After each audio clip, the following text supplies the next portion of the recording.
The Daily Code Snippet.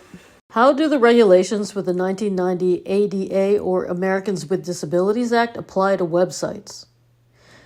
The ADA prohibits discrimination against those with disabilities to ensure equal rights and opportunities for those with and without disabilities.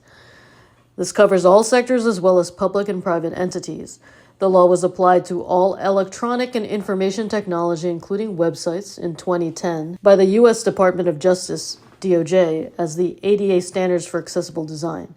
Businesses that fall under a Title I or Title III ADA designation are required to develop an accessible website. Title I businesses have at least 15 full-time employees and operate 20 or more weeks per year. Title III covers places of public accommodation. These are businesses open to the public and can include schools, places of recreation, offices, hotels, banks, and public transportation. E-commerce websites and public mobile applications can fall under Title III. If you are unclear if your business falls under Title I or Title III, consult a lawyer for legal advice. You may be wondering about Title II under the ADA. This is where Section 508 applies to federal agencies and state and local government. While the ADA did not offer specific guidelines for website compliance, the Web Content Accessibility Guidelines are a reference for understanding digital accessibility.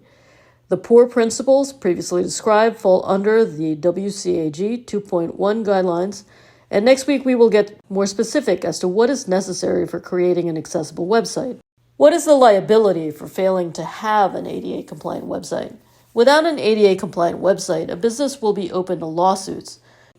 In addition to the cost of a lawsuit, the business will be forced to become compliant, which is costly as well. Businesses that aren't compliant are also deliberately excluding a certain segment of the population from accessing their content. As we saw previously, 20% of the world's population has some sort of disability that impairs their use of a computer in some way.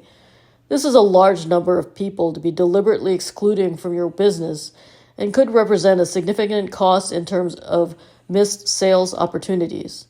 ADA-compliant websites are automatically search engine optimized, so by being compliant, you may notice better ranking of your website by search engines. Ultimately, designing your website with ADA compliance in mind is good business. It is also the right thing to do to design your site for inclusion of all. From the National Law Review published June 2, 2021, ADA website litigation continues to proliferate in 2021. U.S. companies have been inundated with lawsuits in the past several years alleging that their websites do not comply with the ADA and various state laws, including the California Unruh Act. Plaintiffs claim that the websites do not meet the Web Content Accessibility Guidelines created by the nonprofit World Wide Web Consortium because visually impaired consumers allegedly cannot access the sites using screen reader software. While it is difficult to determine with precision the number of cases that have been filed, they have increased 75% from just over 2,000 reported cases in 2018 to approximately 3,500 cases in 2020. And the numbers are steadily rising. The cases target all manner of business across a wide range of industries.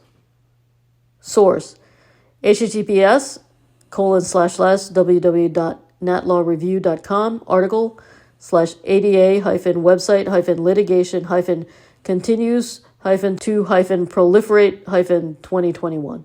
Presented by Designers Learn Code.